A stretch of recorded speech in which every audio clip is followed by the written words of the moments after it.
Hey my beautiful friends, welcome back as I demonstrate to you how to create this lovely dish for your special someone on Valentine's Day, or it could be your anniversary or birthday, whatever, or just a simple date night. So welcome and thank you for stopping by. So to start off our meal, I am starting off with my steak and I have here 2 pieces of New York strip. All right, so I am gonna remove them from the pocket and then I am going to squeeze some lemon juice on it and rinse it off. Next, I am going to pat dry and apply my seasoning. For my seasoning, I'm going to lightly dust it with a little salt because you know when you're dealing with steak, you need a little salt. Next, I'm going to sprinkle on quarter teaspoon of my all-purpose seasoning, and I'm doing that on both sides as well. I'm also going to use some New Orleans Cajun seasoning, and I'm going to also use about a quarter teaspoon on each side. The next thing I'm going to add is some black pepper. You know, you definitely need some black pepper for your steak. So I'm going to sprinkle on some black pepper as well. And I'm also going to add some paprika. And as I do this, I flip the steak to and from just to ensure that both sides is fully coated. And to add my little Jamaican touch, I'm sprinkling on just a little bit of jerk seasoning lightly. And even though I'm using different types of seasoning, I'm using it in moderation to ensure that my steak is not salty. Next, I'm going to just use my fingers to massage the seasoning onto the steak and to make sure that it is fully coated. All right. So we're also going to need some garlic to ensure that we have our added flavor.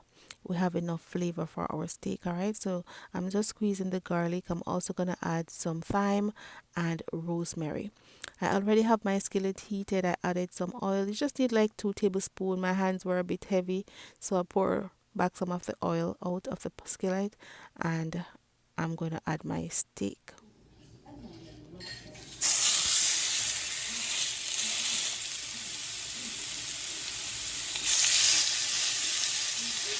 So if you don't hear that sizzle, that means your pot is not hot enough, all right? So I give it like 2 minutes on each side, and then I flip it on the small sides to ensure that each part is fully charred. All right. So the next step now, I'm going to add some butter for flavor. I'm going to add about half stick of butter in there, and I'm going to add my thyme and my rosemary. And it's at this time you want to make sure that your stove is turned down to low to medium heat. And as soon as my butter melts, I am going to use a spoon to coat my steak to make sure that it gets all the flavor and keep the moisture. All right. So for me, I like my steak well done. I don't like any blood running out of my steak, and I like a evenly cooked steak. All right. So what I usually do after coating my steak, I usually just go ahead and place it in my oven at 350 degree. I already had the oven preheated, so I am going to add it to the oven. If you don't like your steak well done, that's fine. My daughter doesn't like, she like hers medium. So I will leave a chart in the description box to show you the cooking time for your steak. All right, so my steak is out of the oven and it's done and ready. And I'm going to set it aside. I'm going to put it on a plate and allow it to rest while I move on to my lobster tail. All right, I bought these 2 lobster tail. They're so small, but that's okay. I am going to make it work. So now I'm going to use my kitchen shear to butterfly the lobster. Then we're going to remove the meat. We're just going to carefully remove the meat so that we place it on the top with just so that it can look presentable, so you don't want the shell to crack up. So you're just going to carefully lift the meat out and place it on top of the shell. You're not going to take it completely from the shell. All right. So this one barely had any meat in it. This one wasn't so bad. So we're just gonna rinse it off with some lemon juice as usual, and then we're gonna move on to seasoning them up. So after the butterflying process, we are going to squeeze some lime juice, some lemon juice on them, and then we're going to rinse them off under some cold water. Seafood cooks very easily, so you don't want to rinse it with hot water. Alright, so now that they're rinsed and clean, I'm squeezing half a lemon juice in my bowl.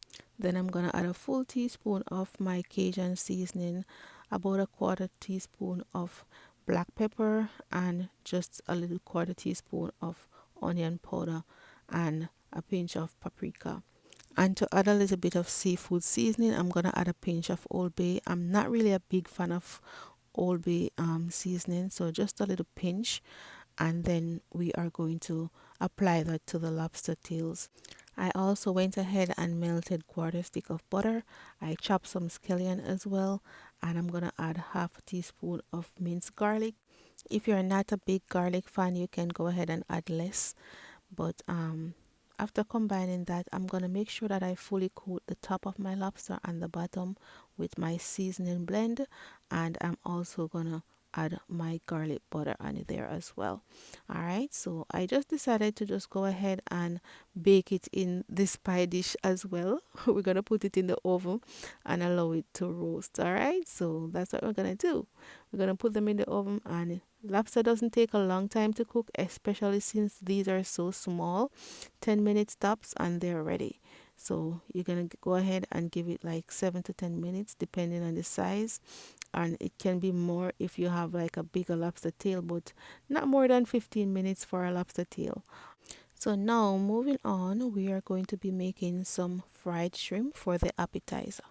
All right, so the first thing I'm doing is making my butter.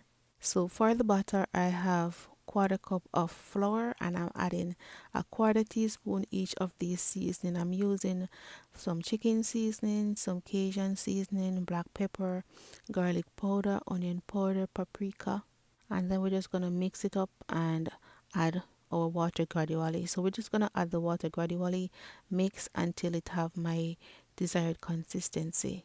So after mixing this out, this is the consistency of your butter. This is what your butter should look like before you add it to your shrimp. All right. So in a separate container, I have half cup of flour, all-purpose flour. I'm gonna add a packet of sazangaya just to add some color to my shrimp to give it a beautiful golden color, and some garlic powder. That's it. You don't need much because the shrimp is gonna be dipped into your seasoned butter first, and then we're gonna add it to the dry flour.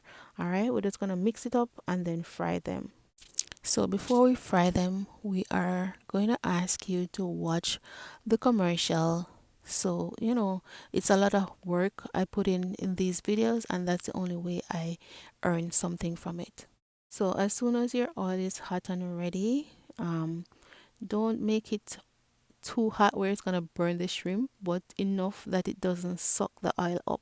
All right, so because we're doing deep frying, all right, so we're just gonna add them in there, and we're gonna give them like 2 minutes on each side, and then they're ready. Or 2.5 minutes. Shrimp doesn't take a lot of time to cook, guys, trust me. And you don't want your shrimp to be rubbery, you want them to be nice and juicy. And we're also gonna go ahead and we're gonna make some sauce to dip these shrimp in. All right, some lovely tasty sauce. So look at how golden and how beautiful these shrimp are. That's what I'm talking about. All right, so you want to make your table look so presentable with these beautiful shrimp. So for the dip for the shrimp, I'm gonna make something simple. Just some mayonnaise, some ketchup, and some hot sauce. I'm using the mango habanero sauce, but whatever hot sauce you have at the moment at your home, that's it. I make this all the time, and the kids love it with the fried shrimp. All right, if you want to go ahead, you can squeeze a little bit of lemon juice in there as well, but you don't necessarily have to. All right, so yeah, it's Valentine's Day or your anniversary or whatever you're making this for. You want to make it look presentable. I'm not the best at plating stuff, but I do try. So I put some of the sauce in a smaller container and place it in the middle so that you can both share. All right. So now moving on to the sides, I'm gonna make some mashed potato for the sides. I already boiled my potatoes. I boiled about 8 red potatoes, and they're hot and steamy, so it's the best time to add your butter. And I'm making cheesy mashed potatoes, so I'm also gonna add the cheese as well, and I'm gonna add a little milk to make it a little creamy. Just a little bit of milk, about 3 tablespoons of milk, depending on the amount of potatoes that you have. All right, so we're just gonna mash this completely until it is nice and smooth. If you don't have a potato masher, you can use your fork or your spoon, that's fine. And sometimes when I'm making a lot, I do use my stand mixer, and it really, just whip it with the stand mixer, and it makes it really nice and creamy and smooth. All right, so I'm gonna add some salt. I'm gonna drizzle on some salt because when I was boiling the potatoes, I don't really boil it with salt because I know I'm gonna add it at this point, and I'm also adding some black pepper. And yeah, that's about it. You can go ahead and taste it as you go ahead. While you're mashing, you go ahead and taste it to see if it needs anything more. If you want to add more cheese, more butter, or if you want it more creamier, add a little bit more whole milk. And yeah, your mashed potato is ready. I went ahead and I plated everything for you to show you the presentation. I didn't make any vegetable. I was tired, but you can go ahead and make your favorite vegetable that you would like to go with this meal. And yeah, there you go. I also made some breadstick. They're not the best looking breadstick because I was in a rush to finish this video, but I will do a separate video for that. I think I have a really old video from when I just started my channel, how to make breadstick, but I will have to do a new one. And in my previous video where I gave you a Valentine's dinner idea as well, you can go and check that out. We did seafood, and I told you guys that white wine is best to go with seafood. For when you're having red meat, it's best to have red wine. But now that you're having both, it's I'm kind of conflicted. So at this point, it's up to you whatever you want to have for your liquor. All right, so go ahead and check out my previous video. You guys will enjoy. You will learn something from it. And thank you guys so much for watching. I really appreciate you guys. And yeah, love you guys. And I'll see you in my next one.